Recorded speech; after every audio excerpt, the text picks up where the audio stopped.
A facelift involves correcting the area basically from the corner of the eye down to the upper part of the neck.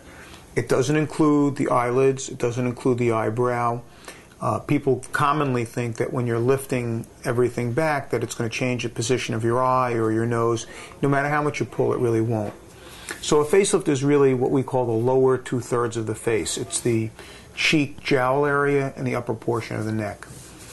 And when you evaluate a patient, you need to look at various parts of the face. You need to look at the quality of the skin, the texture of the skin, the presence of jowls. Some people have contour defects where they're thinned out in one area. I just left a patient a little while ago who's going to need a filling substance at the same time as the lift. You have to look at the quality, position, and density of the hair, where the hairline is. An important area is to look at what the tragus is. The tragus is this little piece of cartilage that sticks out on the ear, because that helps determine how you place the incision.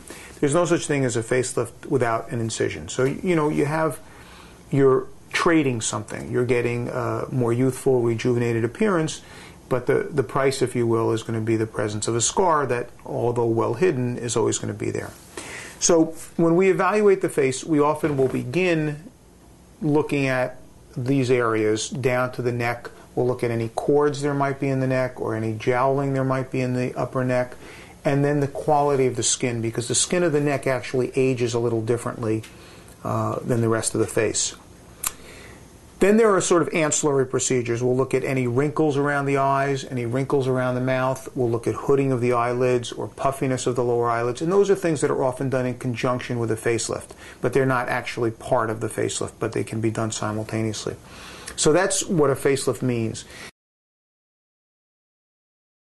Now, there are many ways of approaching the facelift. There are many good techniques. But the bottom line is you want a patient to look refreshed, natural, a better version of themselves without looking different. Typically, that's what patients want. And very often you can get an idea of what you can anticipate by lying on a bed or lying on your floor on your back and getting an idea of how things redrape. There should be a gentle, what we call cephaloposterior or oblique elevation of the tissues, and that gives you an idea of what you can anticipate. A good facelift should look like the person looks rejuvenated, refreshed, like they've been on vacation, but not that they look different. And the techniques that we have nowadays, hopefully, and the technology that we have nowadays will hopefully give people that fresher appearance.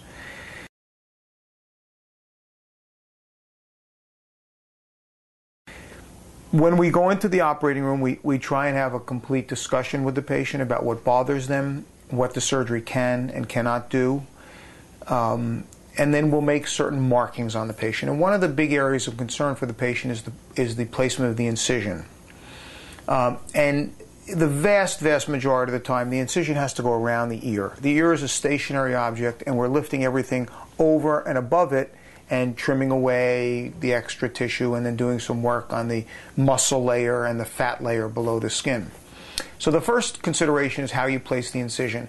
And the traditional incision, and we'll show some graphics of this later on, begins in what we call the temporal hairline. It goes around the margin of the ear, underneath the earlobe, up and back into the posterior hairline. And then you go underneath the tissue and you'll tighten up what we call the SMAS, S-M-A-S, and platysmal layer, which is the thin muscular layer that you can see when you go like this. That's under the skin. By placing tension on that layer and not on the skin layer is one of the secrets to avoiding a pulled or stretched appearance, because the skin acts very much like a rubber band.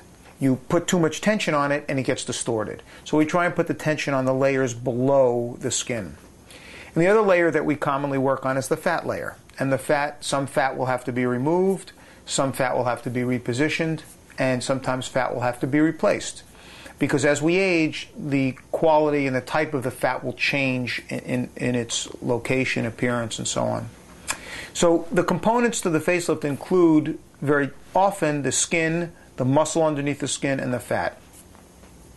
When we make the incision, we undermine the tissue and we do the work we need to do underneath the skin with the muscle and fat layer, as we mentioned. And then we gently redrape up the skin.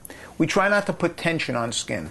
A big misnomer is that we're pulling very hard on the skin. If you pull too hard on the skin, what invariably happens is the scar gets wider.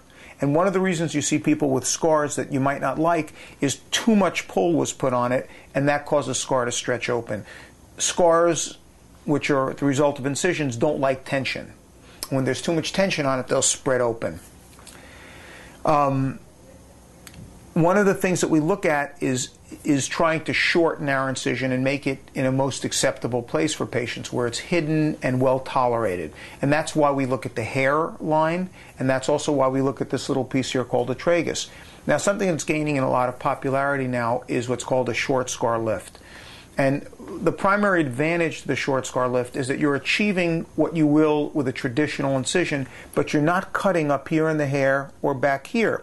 Now, invariably, patients would prefer not to have the one back around here, but by not cutting in the hair, you don't change their hairline. You don't distort their hairline at all. They don't lose hair. The hair doesn't get thinner, which is a very big consideration because a high percentage of men lose hair, and up to 50% of women will complain about the thickness of the hair or the quality of the hair with age. So by doing the short scar lift, you avoid any cutting at all in the hair. Now, when we do the short scar lift, we really just begin underneath the sideburn. We follow the margin of the ear, and we just go up behind the earlobe. And patients will invariably ask, isn't there a way not to have this, what we call preauricular incision? And really, for all intents and purposes, there is not. What we can do on the appropriate patients is along the edge of the tragus, this piece of cartilage here, we can go inside the edge of the ear, just for that piece. So we begin out here, we come in, then we go inside here, and then we go back out and around. Now, that's most appropriate for patients who have a flat tragus. That is, it's flush to the ear canal. Because there's many variations of what people's traguses look like. If their tragus comes forward pre-op, and you do that, what we call intratragal or posterior incision, you can have a tendency to make the tragus pull further forward. And those are the patients that you can sit next to on a plane or at a party, and you feel like you're looking directly into their ear. So we design incisions based on a variety of factors: what the patient wants, what's appropriate, what their hair pattern is like, what the tragus looks like.